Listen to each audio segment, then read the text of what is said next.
नमस्कार। व्याख्यान में आप सबका स्वागत है।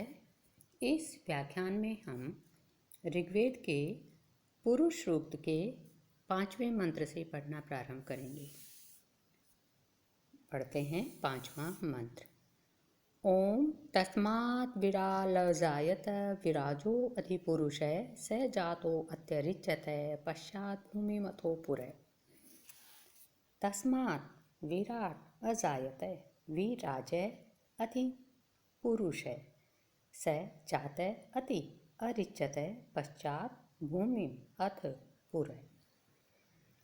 अन्वय के साथ अर्थ करेंगे। तस्मात् विराट अजायत, तस्मात् उस पुरुष से, उस आदि पुरुष से जिसका कथन पहले किया गया था, उस आदि पुरुष से विराट अजायत, विराट उत्पन्न हुआ, अर्थात ब्रह्मांड देह उत्पन्न हुई। उसके पश्चात विराजय अधिपुरुष है, विराट से, उस विराट देह का आश्रय लेकर उसके आधार से पुरुष है, पुरुष उत्पन्न हुआ, जीवात्मा पुरुष उत्पन्न हुआ। व्यष्टि भाव से जीवात्मा पुरुष उत्पन्न हुआ।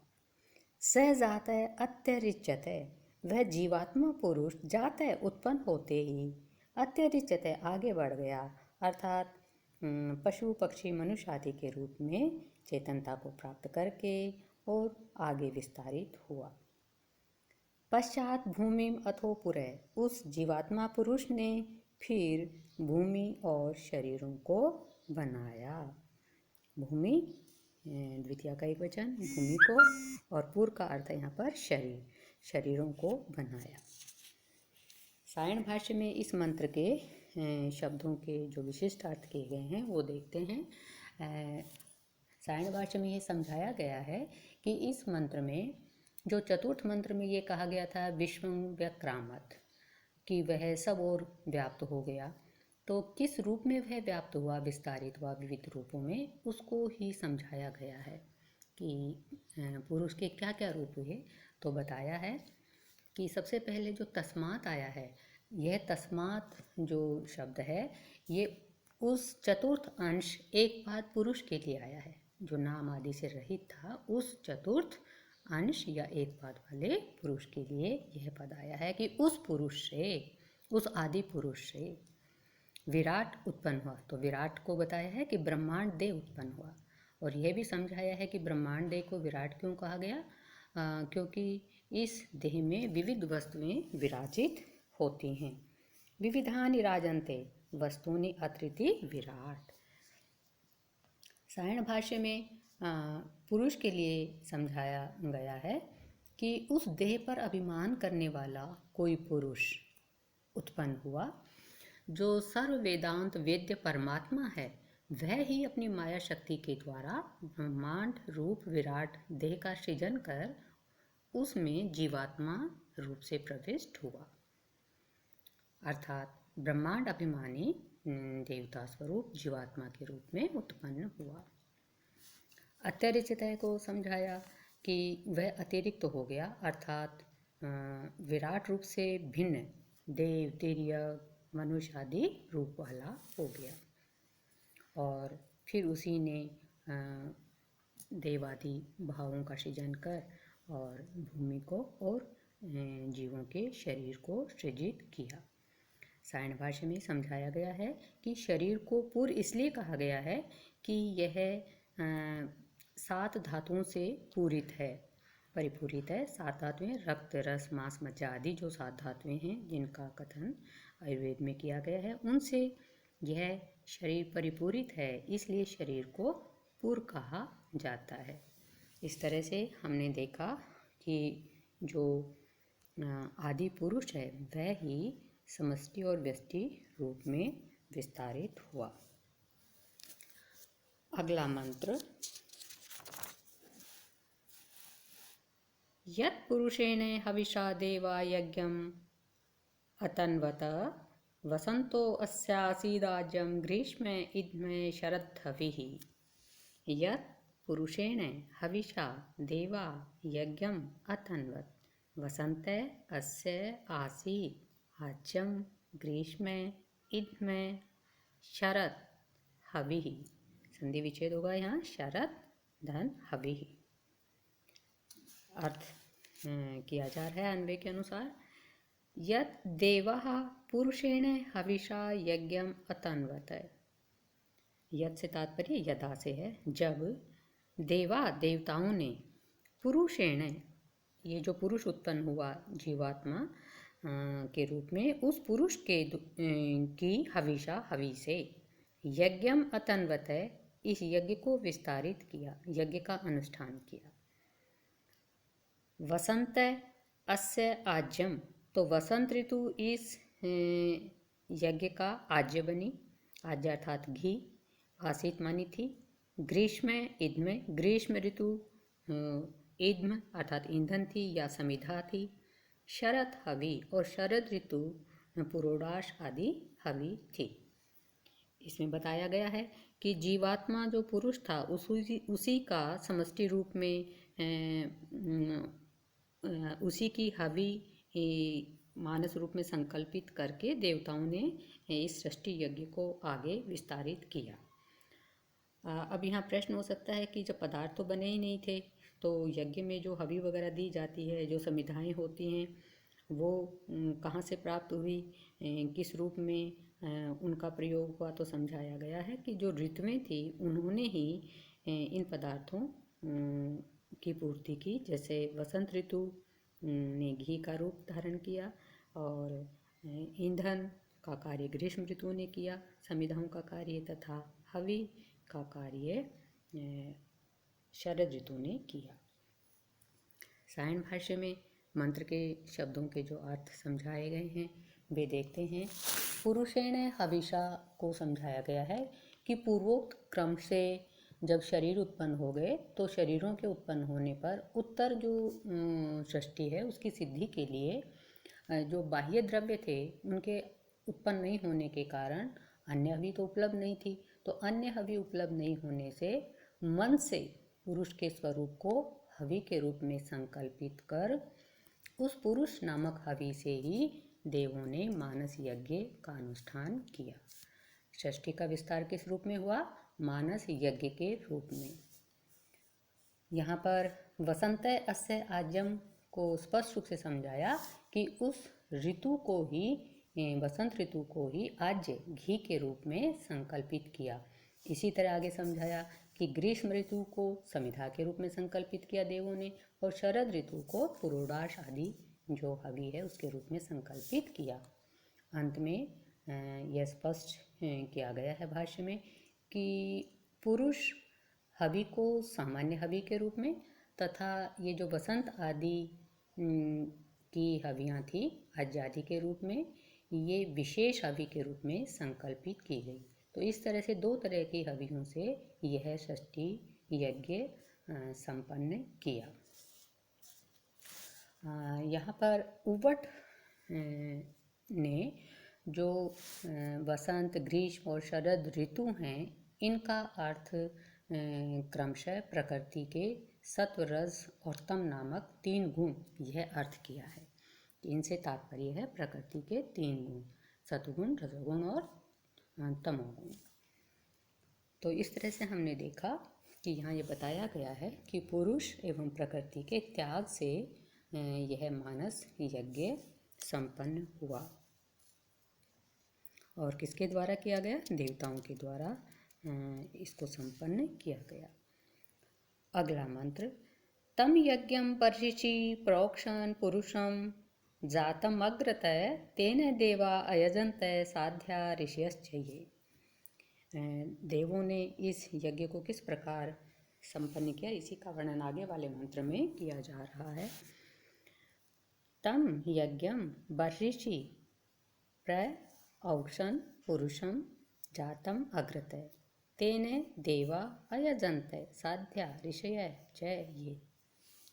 अग्रतय जातम यज्ञम तम पुरुषम, पहले उत्पन्न हुए यज्ञ स्वरूप उस पुरुष को या यज्ञ के साधन स्वरूप उस पुरुष को, बर्हिषि प्रोक्षण, बर्हिषि का अर्थ है यहाँ पर यज्ञ में, मानस यज्ञ में देवताओं ने प्रोक्षित किया। तेने देवा ये च साध्या ऋषय च अयजन्त। उसके पश्चात उस पुरुष से ही, पुरुष की हवि से ही देवताओं ने, जो साध्य देव थे उन्होंने और ऋषियों ने इस यज्ञ को अयजन्त संपन्न किया। साध्य देवों ने और ऋषियों ने इस यज्ञ को संपन्न किया। अब एक बार अर्थ और बताया जा रहा है मंत्र का कि सबसे पहले सृष्टि से पूर्व जो यजनीय यज्ञ पुरुष उत्पन्न हुआ था, उस यज्ञ पुरुष को ही जो है भर्ऋषि का अर्थ हम ये भी कर सकते हैं कि मानस यज्ञ में या यज्ञ की वेदी पर देवताओं ने प्रोक्षित किया, अर्थात उस पर जलाभिषेक किया और जलाभिषेक कर उसको पवित्र किया। उसके पश्चात उस प्रोक्षित जो पुरुष रूप पशु था, उससे सृष्टि के साधक जो देवता थे उन्होंने और ऋषियों ने मिलकर इस सृष्टि यज्ञ को संपन्न किया। मंत्र में कुछ शब्दों के अर्थ सायण भाष्य में इस प्रकार किए गए हैं। यज्ञ से तात्पर्य है यज्ञ के साधनभूत उस पुरुष को बताया गया। पशुत्व भावनया यूपे बद्धम, पशुत्व की भावना से यूप में बांधा गया। भर्ऋषि का अर्थ सायण भाष्य में क्या है, मानस यज्ञ में। यहाँ पर आया कि किस तरह के पुरुष को, तो बताया जो सबसे पहले सर्वश्रेष्ठे पूर्वम पुरुषम जातम पुरुषत्वेन उत्पन्नम, जो पहले पुरुष उत्पन्न हुआ था उस पुरुष को ही, जो जीवात्मा पुरुष उत्पन्न हुआ था उसको ही जो है इस मानस यज्ञ में प्रोक्षित किया गया। बताया कि इसका कथन पहले ही किया जा चुका है कि सबसे पहले जो आदि पुरुष था उससे विराट उत्पन्न हुआ और विराट का आश्रय बनाकर जो पुरुष उत्पन्न हुआ था उस पुरुष से तात्पर्य यहाँ पर है, जिसका कथन पीछे के मंत्रों में किया जा चुका है। उस पुरुष रूप पशु से देवताओं ने यज्ञ किया। आगे बताया पुरुष रूप पशु से, और यज्ञ के बारे में बताया मानसम यागम निष्पादित वंत। यह जो यज्ञ था यह भौतिक न होकर मानस यज्ञ था, तो इस मानस यज्ञ को निष्पन्न किया। आगे समझाया गया सायण भाष्य में कि देवता कौन थे, देव कौन थे, तो बताया साध्य षष्ठी साधन योग्य प्रजापति प्रवर्तय, जो षष्ठी के साधन योग्य प्रजापति आदि देव थे वे। तो देवों से तात्पर्य षष्ठी के साधन योग्य प्रजापति आदि देव, ये अर्थ किया है यहाँ पर। और ऋषि का अर्थ किया है, ऋषि है मंत्र दृष्टा है, ऋषि से तात्पर्य है मंत्रों के दृष्टा, जो विद्वान थे वे ऋषि।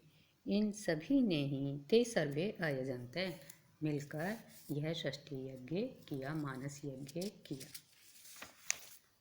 अगला मंत्र, तस्माद् यज्ञात् सर्वभूत संभृतं पृषदाज्यं पशून् तान् चक्रे वायव्यान् आरण्यान् ग्राम्याश्चये। तस्मात् यज्ञात् सर्वभूतः संभृतं पृषद आज्यं पशून् तान् चक्रे वायव्यान् आरण्यान् ग्राम्यः च ये। आगे बताया जा रहा है कि फिर आगे के घटक कैसे उत्पन्न हुए, तो आगे की प्रक्रिया को इस मंत्र में समझाया जा रहा है। सर्वभूत तस्मात् यज्ञात्, सर्वभूत उस यज्ञ से, अर्थात ये जो यज्ञ किया देवों ने और ऋषियों ने, जिसमें पुरुष की समग्र रूप से हवि दी गई थी, तो ऐसे सर्वभूत उस यज्ञ से पृषद आज्यम संभृतम, पृषद कहते हैं दही को, दही मिश्रित आज्य घी उत्पन्न हुआ, अर्थात भोग्य पदार्थ उत्पन्न हुए। वायव्यांच, ये ग्राम्यातान पशून चक्रे, और उसी यज्ञ से वायुलोक में रहने वाले, वायु देवता से अधिष्ठित लोक में अर्थात अंतरिक्ष लोक में रहने वाले ग्रामीण और आरण्य, अरण्य में आरण्यान, अरण्य में रहने वाले पशु जो थे उनको बनाया गया, उनका निर्माण हुआ। एक बार अर्थ और देखें कि जिस यज्ञ में सब कुछ आत्मरूप पुरुष आहूत कर दिया गया था, उस यज्ञ से ही घी से युक्त दधि से युक्त घी उत्पन्न हुआ अर्थात बनाया गया। और उसी से वायु या अंतरिक्ष लोक में विचरण करने वाले पशु अर्थात पक्षी, वन में रहने वाले हरिण आदि पशु और गांव में रहने वाले जानवर उत्पन्न हुए। मंत्र के पदों के विशिष्ट अर्थ भाष्यकारों ने जो किए हैं उनको देखते हैं कि सर्वभूतय का सायण भाष्य में अर्थ जैसा हमने अभी किया था इसी तरह से किया गया कि जो सर्वव्यापक पुरुष था उसका जिस यज्ञ में हवन किया जाता है उसको सर्वभूत यज्ञ कहा जाता है। तो इस तरह के जिसका कथन पीछे वाले मंत्रों में किया गया है, ऐसे मानस यज्ञ से पृषद आज्यम को समझाया गया। दधि मिश्रित आज्यम अर्थात दही मिश्रित घी उत्पन्न हुआ। और आगे यह स्पष्ट किया गया है भाष्य में कि इससे समस्त जो भोग्यजात पदार्थ है संपादित हुए, उत्पन्न हुए, यह बात समझाई गई है। और उसके पश्चात जो आरण्य पशु है उनके लिए हरिण आदि को समझाया गया है। और ग्राम्य पशुओं के रूप में बताया गया है कि गाय, घोड़े आदि। इस तरह से हमने 5 से लेकर 8 तक जो मंत्र पढ़े हैं उनमें देखा कि किस तरह से यह पुरुष यज्ञ यहाँ तक विस्तारित हुआ। शेष का विस्तार हम आगामी वीडियो में देखेंगे। इस वीडियो में इतना ही। धन्यवाद। सभी सकुशल रहें। जयतु संस्कृतम, जयतु भारतम।